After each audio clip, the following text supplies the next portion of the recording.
नमस्कार दोस्तों, कैसा लग रहा है आप सबको दिशाओं का यह ज्ञान। यह ज्ञान बहुत ही रोचक व रहस्यमयी है। अभी तक आपने जाना दिशाएं हमारे उद्देश्य की पूर्ति में कैसे सहायक होती हैं। अगर आप कुछ नया करना चाहते हैं तो आपको अपने भवन की उत्तर दिशा की ओर मुख करके अपने कार्य की रूपरेखा बनानी चाहिए।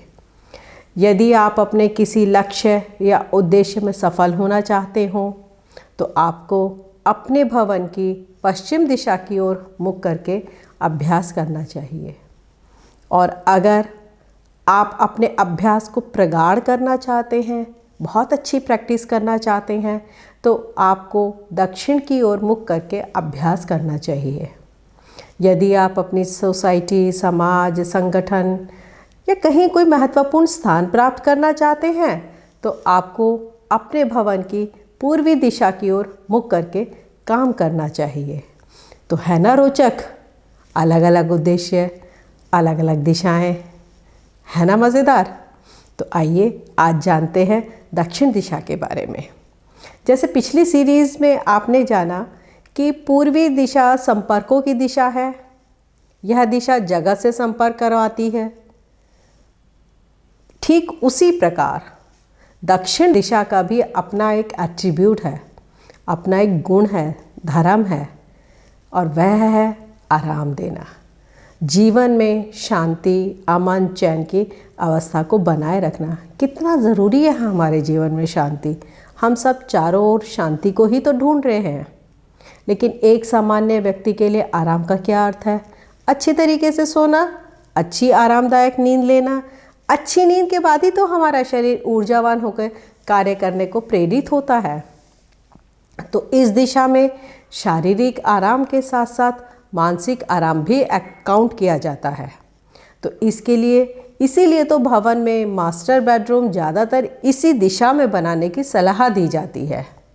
आराम के साथ साथ यह दिशा कुछ और भी हमको देती है, और वह है हमारे जीवन का यश, प्रसिद्धि, मान सम्मान। और इसके साथ साथ यह दिशा आपको अपनी पहचान बनाने में भी सहायक होती है। तो आपको अपनी बिल्डिंग में, भवन में इस दिशा का संतुलन आपको मान सम्मान, यश, कीर्ति के साथ साथ पूरा आराम भी देगा।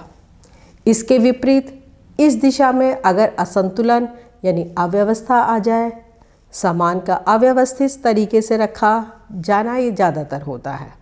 जल का होना, वाटर बोरिंग होना, किसी भी शेप में ब्लू कलर का होना या किसी भी फॉर्म में ब्लू ब्लैक कलर का होना, जंग लगे लोहे के बेकार सामान का वहाँ पड़ा होना, यह खराब मशीनों का वहाँ पर रखा जाना आदि इसी प्रकार की जो चीज़ें हैं इस दिशा में रखी हों तो वहाँ पर असंतुलन के कारण बनते हैं।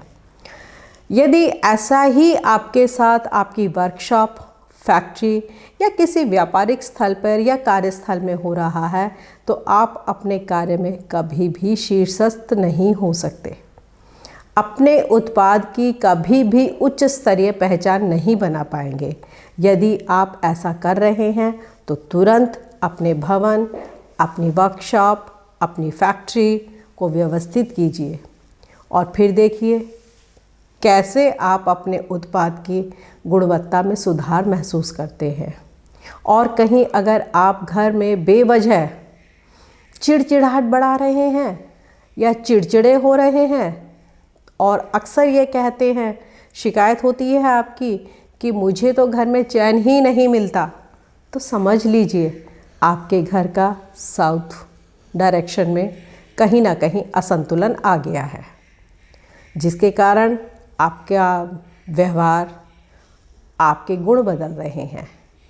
इसलिए इसके लिए आप अपने भवन की, बिल्डिंग की दक्षिण दिशा में क्या रखा है, क्या एक्टिविटी हो रही है, और जो कुछ भी आपको वहाँ एंटी एक्टिविटी लग रही हो या एंटी कलर लग रहा हो तो आप वहाँ से तुरंत हटा दें और नियमानुसार व्यवस्थित कर लें। नियम का मतलब तो समझ गए ना। और चैन की बंसी बजाइए। इसके बाद आती है पश्चिम दिशा, जिसकी चर्चा हम अगले वीडियो में करेंगे। आप अपने सुझाव, संदेश, कमेंट हमें भेजते रहें हमारे पास, जिससे हम आपके अनुरूप अपनी सीरीज़ को तैयार कर सकें। धन्यवाद। स्वस्थ रहें, प्रसन्न रहें। चलते चलते टिप ऑफ द डे, अगर आपको नींद अच्छी नहीं आ रही है तो अपने भवन के दक्षिण दिशा में शयन अवस्था में गौतम बुद्ध का चित्र या मूर्ति लगा लें। आपको गहरी और अच्छी नींद आने लगेगी। धन्यवाद। नमस्कार।